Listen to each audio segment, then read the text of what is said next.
నమస్తే, welcome to our channel. ఈరోజు మే 13 కరెక్ట్గా సంవత్సరం క్రిందట ఆంధ్రప్రదేశ్లో చూసుకున్నట్లయితే ఎన్నికలు జరిగిన తేదీ. మరి దేశ నలుమూలల నుంచే కాదు, ప్రపంచ దేశాల నుంచి కూడా తెలుగువారు వచ్చి వారి ఓటును వినియోగించుకున్నారు. అసలు ఎప్పుడు లేని విధంగా జనమూహం అంతా కూడా ఆంధ్రప్రదేశ్ రావడాన్ని చూసాం. అసలు పరిస్థితి ఏ విధంగా ఉందని వాళ్ళందరూ కూడా వచ్చారు. ఇటువంటి అంశంపైన చర్చించడానికి మనతో పాటుగా ఉన్నారు సీనియర్ పొలిటికల్ అనలిస్ట్ అంగంరావు గారు. సార్ నమస్తే. నమస్తే అమ్మా. సార్, కరెక్ట్గా సంవత్సరం క్రిందట దేశం నలుమూల నుంచే కాదు, ప్రపంచ దేశాల్లో ఎక్కడున్న తెలుగు వారందరూ కూడా ఆంధ్రప్రదేశ్కి వచ్చి వారి ఓటుని వినియోగించుకున్నారు. మరి దేశ చరిత్రలో ఎన్నడూ లేని విధంగా 80% కంటే ఎక్కువగా కూడా పోలింగ్ నమోదైంది. ఏంటి వీటన్నిటికీ కారణాలు ఏమంటారు మీరు? ముందుగా ఆ రోజు జ్ఞప్తికి తెచ్చుకుంటే 11వ తారీఖు మేము ఇక్కడి నుంచి బయలుదేరాం. 11వ తారీఖు మిత్రుడు చెన్నుపాటి రాంబాబు, అంటే నా వాహనం తీసుకొని వెళ్ళలేదు, నేను చెన్నుపాటి రాంబాబు వాహనంలో బయలుదేరి వెళ్ళటం కూడా జరిగింది.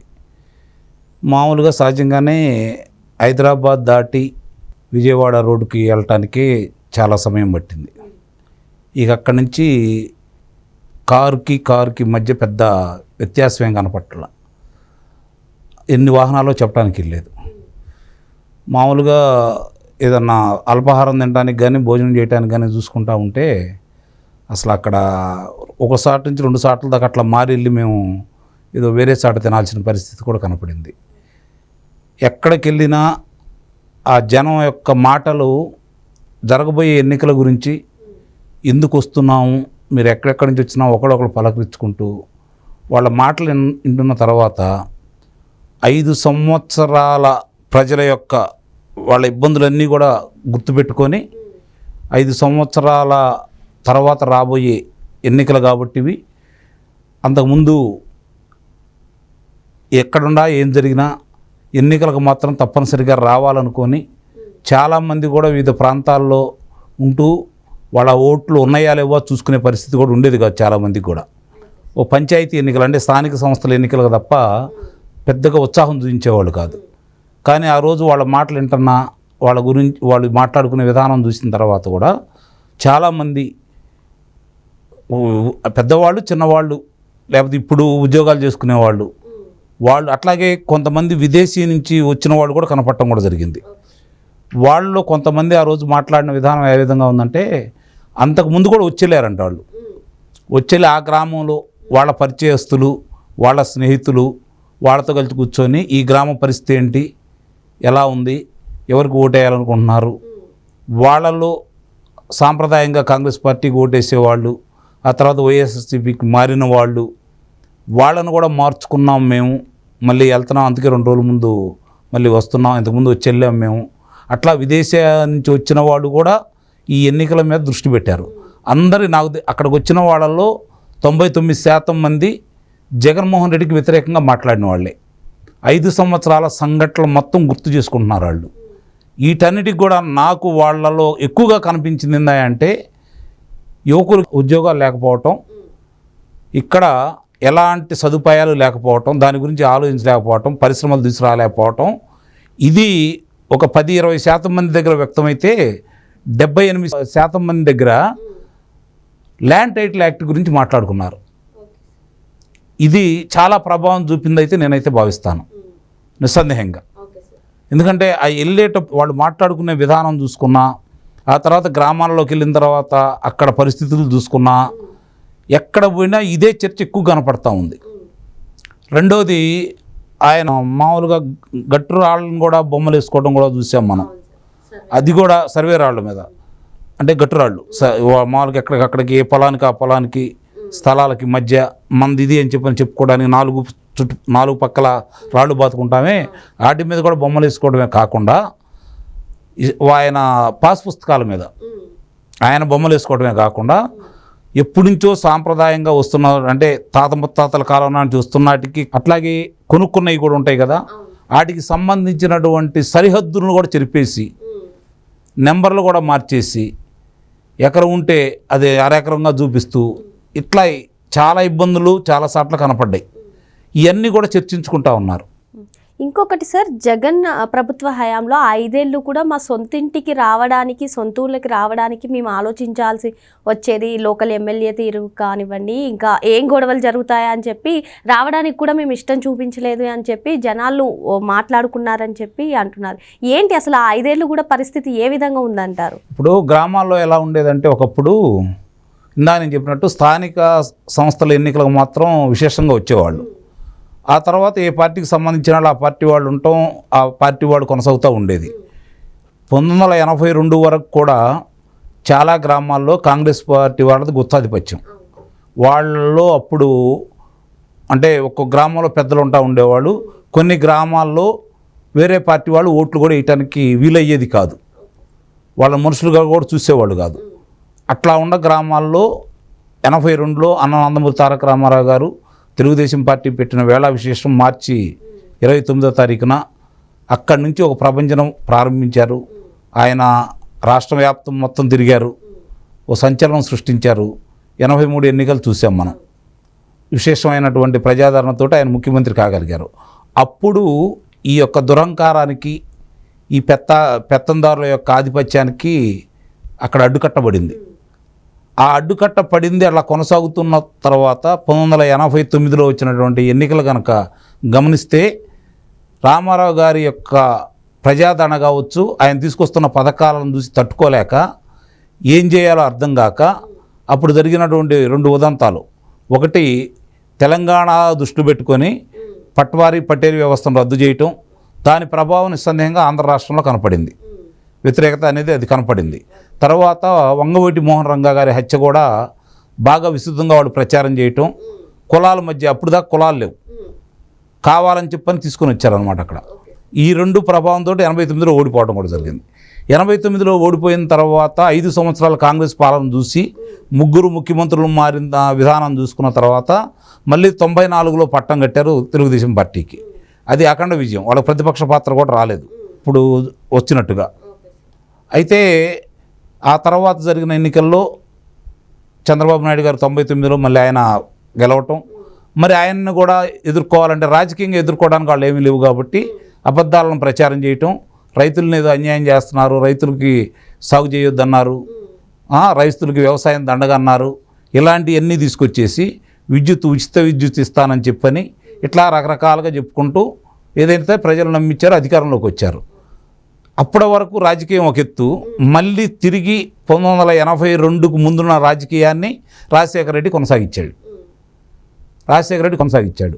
సరే, మళ్ళీ ఎన్నికల్లో మళ్ళీ వాళ్ళే గెలవటం, ఆయన ముఖ్యమంత్రి కావటం, మధ్యలో చనిపోవటం, ఆ తర్వాత ఇక్కడ రాష్ట్రం విడిపోయినప్పుడు తెలంగాణలో కేసీఆర్ రావటం, అక్కడేమో తెలుగుదేశం అధికారంలో రావటం జరిగింది. ఈ జరిగిన ఉదంతాలతో రాష్ట్రం ఇంత ఇబ్బందులు పడిపోయింది, వెనకబడిపోయింది. కాబట్టి దీన్ని తిరిగి, అంటే ఇప్పుడు రాజధాని లేని కూడా రాష్ట్రం కాబట్టి చంద్రబాబు నాయుడు గారి సమర్థన ఉద్దేశంతో ఆయన గెలిపించడం కూడా జరిగింది. గెలిపించిన తర్వాత 5 సంవత్సరాలు ఆయన ఎంత శ్రమపడ్డారో ఏంటో, ఆయన ఓడిపోయిన తర్వాత వాళ్ళ నాయకులు స్వయంగా శాసనసభలు చేయడం కూడా జరిగింది.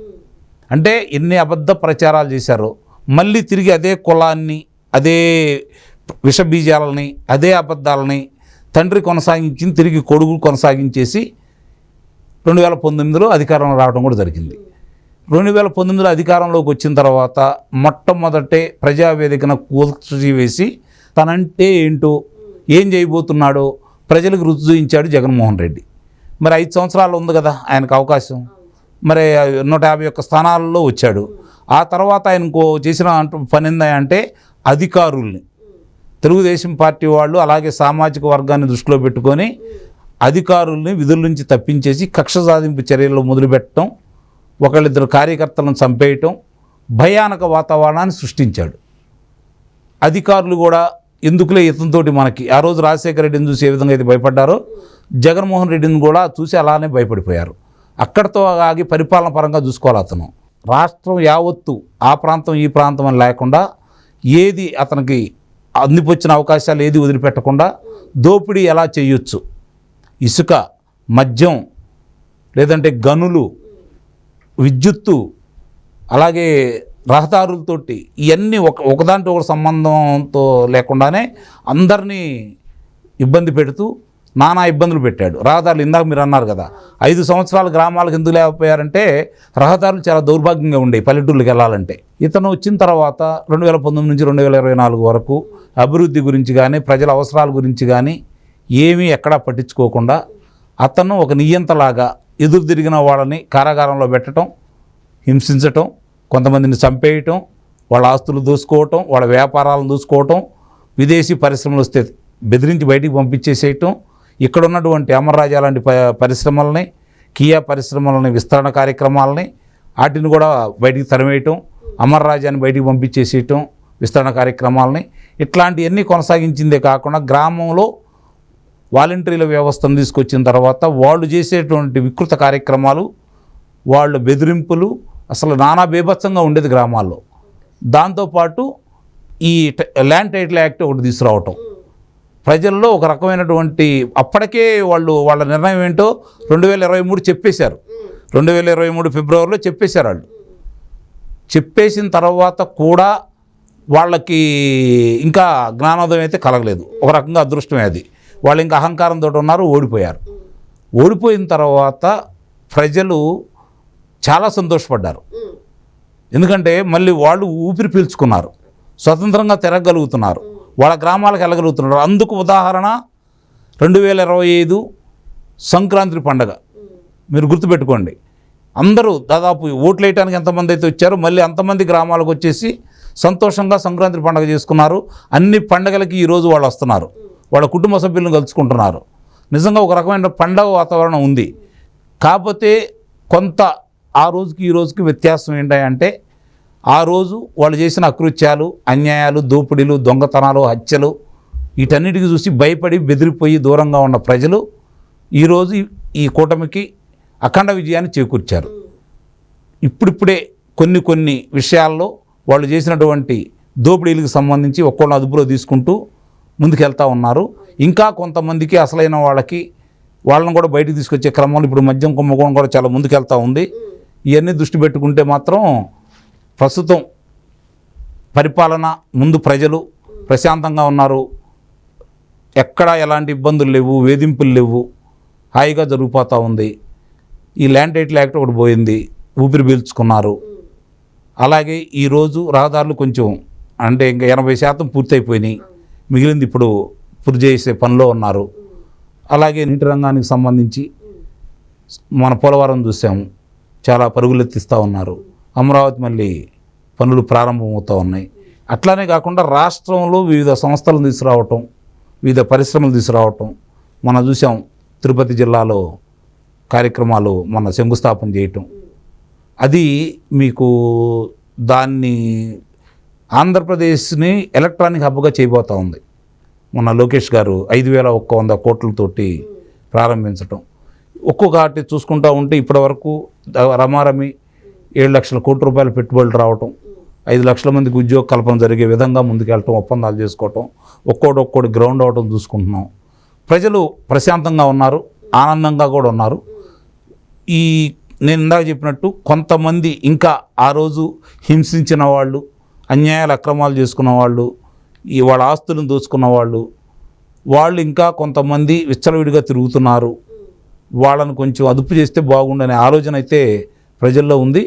ఆ క్రమంలోనే కూటమి ప్రభుత్వం కొంచెం ముందుకెళ్తుందని ఇప్పుడు అనిపిస్తూ ఉంది. ఒక 2 నెలల నుంచి జరుగుతున్నటువంటి కార్యక్రమాలు చూసుకుంటూ ఉంటే నందిగం సురేష్ని అదుపులో తీసుకోవడం కావచ్చు, వర్రా రవీందర్ రెడ్డి వాళ్ళకి సంబంధించినటువంటి సోషల్ మీడియాలో వాళ్ళని కావచ్చు, పోసాని కృష్ణమురళి, ఇప్పుడు వంశీని అదుపులో తీసుకోవటం, ఈ మద్యం కుంభకోణంలో కసిరెడ్డి వాళ్ళని అదుపులో తీసుకోవటం, ఇలాంటివన్నీ కొంచెం జరుగుతుంటే ప్రజలు కూడా కొంచెం జరుగుతూ ఉండి మనకు అన్యాయం చేసిన వాళ్ళు అదుపులో తీసుకుంటున్నారనే ఆలోచనలో ఉన్నారు. ఇంకా చాలామంది ఉన్నారు. వాళ్ళను కూడా సరైన సాక్ష్యాధారాలతో మేము అదుపులో తీసుకుంటామని కూటమి ప్రభుత్వం చెబుతుంది. కాబట్టి ప్రజలు ఎదురు చూస్తూ ఉన్నారు. అభివృద్ధి ఎటు జరిగితే చంద్రబాబు నాయుడు గారికి పేటెంట్ హక్కు, అదేవరం కాదనలేని సత్యం. కాబట్టి అభివృద్ధి గురించో రాష్ట్ర పురోగమన గురించి ఎవరు ఆలోచించట్లేదు, అవి జరుగుతూనే ఉంటాయి. దాంతోపాటు ఇది కూడా కావాలని కోరుకుంటున్నారు. కాబట్టి వీళ్ళు ఏంటంటే ఆధారాలు పక్కాగా ఉంటేనే ముందుకెళ్దామనే క్రమంలో వీళ్ళు ఉన్నారు. కాబట్టి ఆధారాలు సేకరించే దాంట్లో కొంచెం ఆలస్యం అవుతోంది. ఇప్పుడిప్పుడే అన్నీ పట్టాలు ఎక్కుతున్నాయి కాబట్టి అందరికీ శిక్షలు పడతాయి అనే ఆశతోటి ప్రజలైతే ఉన్నారు. వాళ్ళ ఆశని ఈ కూటమి ప్రభుత్వం ఒమ్ము చేయదని అయితే నేను భావిస్తున్నాను.